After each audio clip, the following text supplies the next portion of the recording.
কাফেলা আছে, নূর হজ কাফেলা, যারা আমার সাথে যেতে চান তারা আমার সাথে অবশ্যই যোগাযোগ করবেন, বিস্তারিত জেনে নেবেন। সাবধান, যারা কম টাকায় ওমরা বা হজের প্যাকেজে নেয়ার জন্য প্রলোভন দেখায়, যাচাই বাছাই করে তারপরে তাদের সাথে যাবেন।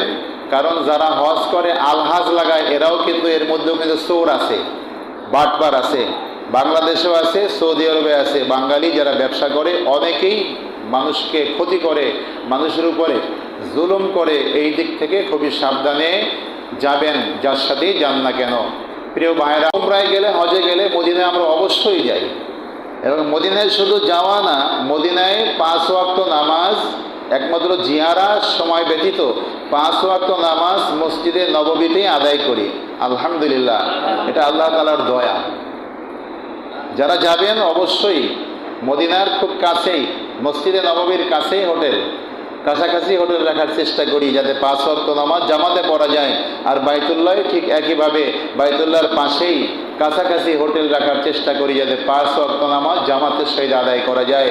লক্ষ লক্ষ টাকা খরচ করে হোটেলে বসে একা একা নামাজ পড়ার কোনো মানে আছে? যদি বাইতুল্লাহ এবং মসজিদ নববীতে আমরা জামাতের সাথে নামাজ আদায় করতে না পারি। আমার প্রিয় ভাইরা, বিশেষ করে আমরা আহলে সুন্নাত ওয়াল জামাত যারা, আমাদের হৃদয়ের স্পন্দন হলো দয়াল নবী রাহমাতাল লিল আলামিন। আমার তো মনে চায় যে কাবায় ওমরা করার সাথে সাথেই যেন মদিনায় যাই। তো হাজিরা থাকে সাথে, এই জন্য যেতে পারি না, তাদের দায়িত্ব পালন করতে হয়। তাই এই জন্য আমরা মদিনায়, মক্কায় ওমরা শেষ করে তারপরে মদিনায় যাই। মক্কায় 1 সপ্তাহ, মদিনায় 1 সপ্তাহ যাই। মন ভরে, প্রাণ ভরে আপনি সপ্তাহব্যাপী মসজিদে নববীতে 24 ঘন্টা পড়ে থাকলেও আপনাকে কেউ না করবে না। প্রিয় ভাইরা আমার, তাই আগামী মাস, এই জিলকদ মাস শুরু হয়ে গেছে। আগামী মাস হলো জিলহজ মাস, বড় হজের মাস। এই হজের মাস যে মানে কোরবানি, আমরা কোরবানি হিসাবে চিনি, হজ হিসাবে আমরা তেমন একটা আমাদের মধ্যে পরিচিত নাই। কারণ আমরা এগুলো নিয়ে লেখাপড়াও করি না, গবেষণাও করি না। আমরা মনে করি যে কোরবানি, তাই না? আমি সকলের উদ্দেশ্যে বলছি, ভাই আপনাদের দোষ নাই, এটা ইজি তো দরজাটা, 2টা দরজা একটু আস্তে আস্তে লাগানোর চেষ্টা করবেন, তাহলে দরজাও ভালো থাকবে আর সবাই এরকম আটকে উঠবে না, কারো কষ্ট হবে না, নামাজেরও ডিস্টার্ব হবে না। ঠিক আছে না? দৃশ্যে করেন আল্লাহুম্মা সাল্লি আলা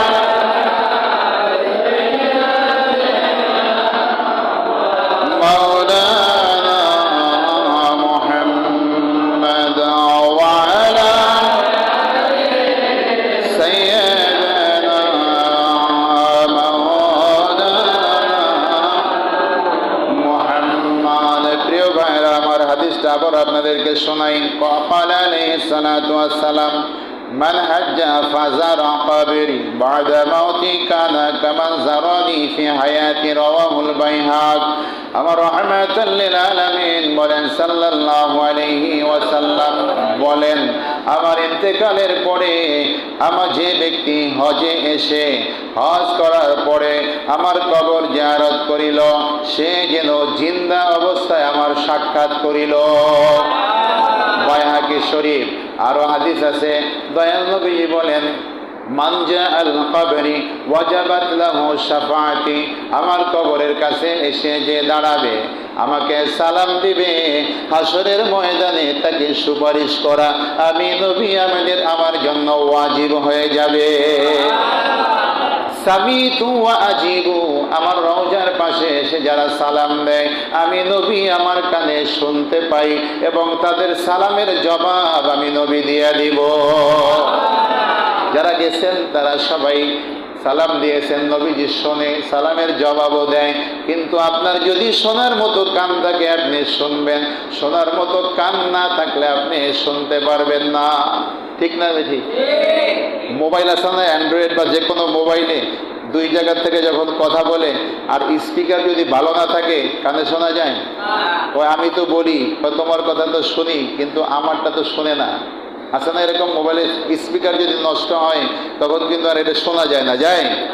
স্পিকার আবার লাগাইতে হয়। তা আমাদের অন্তরের আশিকদের স্পিকার যদি ভালো থাকে তাহলে অবশ্যই আপনার কানে আপনি অন্তরের কান দিয়ে আপনি শুনতে পাবেন যে নবীজি আপনার সালামের জবাব দিয়ে দিয়েছেন। কিন্তু সেই কান তৈরি করতে না পারলে আপনি অনুভবও করতে পারবেন না যে নবীজি আবার সালামের জবাব দিতেছে। আমার প্রিয় ভাইয়েরা, তো আজকে আমি আপনাদের কাছে আর একটা বিষয়ে আলোচনা করতে চাই, হজ এবং ওমরার ব্যাপারে। আমার হজ কাফেলা আছে, নূর হজ কাফেলা, যারা আমার সাথে যেতে চান তারা আমার সাথে অবশ্যই যোগাযোগ করবেন, বিস্তারিত জেনে নেবেন।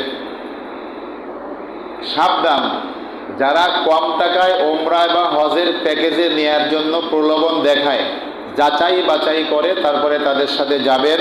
কারণ যারা হজ করে আলহাজ লাগায়, এরাও কিন্তু এর মধ্যেও কিন্তু চোর আছে, বাটপার আছে, বাংলাদেশেও আছে, সৌদি আরবে আছে। বাঙালি যারা ব্যবসা করে অনেকেই মানুষকে ক্ষতি করে, মানুষের উপরে জুলুম করে। এই দিক থেকে খুবই সাবধানে যাবেন, যার সাথেই যান না কেন। প্রিয় ভাইরা,